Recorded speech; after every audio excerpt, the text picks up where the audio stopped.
जापानियों को ताज़ा मछलियाँ बहुत पसंद है, लेकिन जापान के करीब की पानियों में कई दहाइयों से बहुत सारी मछली नहीं पकड़ी जाती। लिहाजा जापानी आबादी को मछली खिलाने के लिए माहीगीर कश्तियाँ बड़ी करते गए और पहले से ज़्यादा दूर जाने लगे। माहीगीर जितना दूर गए, मछलियों को पकड़कर वापस लाने में उतना ही वक्त ज़्यादा लगने लगा। इस तरह साहिल तक बासी मछली पहुँचने लगी। मछली ताज़ा नहीं होती और जापानियों को जायका पसंद नहीं था। इस मसले को हल करने के लिए फिशिंग कंपनी ने अपने कश्तियों पर फ्रीजर लगाए और मछली को पकड़कर समंदर में मुंजमद कर देते।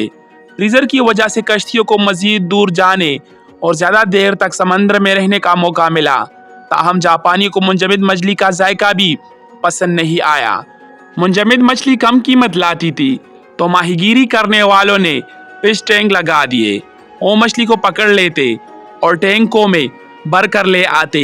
थोड़े वक्त के बाद मछलियाँ सुस्त हो जाती, वो जिंदा रहती लेकिन मदहोश हो जाती। बदकिस्मती से जापानियों को अब भी इस मछली का जायका पसंद नहीं आया। चूँकि मछली कई दिनों तक हरकत नहीं करती थी, इसलिए ताज़ा मछली नहीं पहुँचती थी और मछली अपना जायका खो जाती थी। माहीगीरी की सनत को इससे बड़ा नुकसान होने लगा और एक आने वाले बहरान का सामना करना पड़ा। लेकिन अब इस बहरान पर काबू पा लिया गया है और वो इस मुल्क में माहीगीरी अब एक अहम तरीन तिजारत बनकर उभरी है।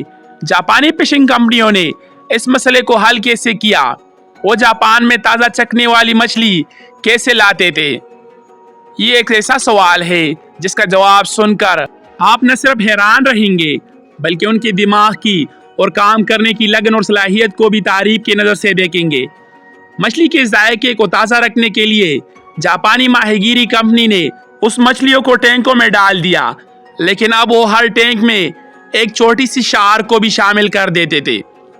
शार्क कुछ मछली खा जाता, लेकिन ज़्यादातर मछली इंतहाई रवा दवा मुतहर्रिक हालत में रहती थी, क्योंकि जैसे ही वो शार्क को देखती थी या उस पर शार्क की नज़र पड़ती थी, उसी वजह से मुतहर्रिक होकर दूसरी तरफ चली जाती थी और वो सेहतमंद हालत में मार्केट तक पहुंच जाती थी। वो अच्छी कीमत में फरोख्त होती थी। खतरे का सामना उन्हें ताज़ा दम रखता था।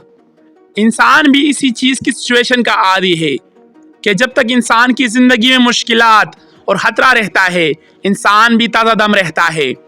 इंसान सिर्फ एक मुश्किल माहौल की मौजूदगी में अजीब तौर पर काफ़ी पिनपता है।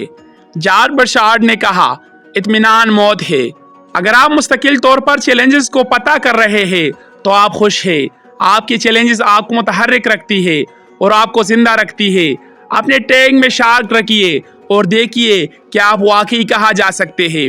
अगर आप सेहतमंद, कम उम्र और मुतहर्रिक नज़र आते हैं तो यकीनी तौर पर आपके टैंक में शार्क मौजूद है। शार्क को अपनी ज़िंदगी में मौजूद रखिएगा।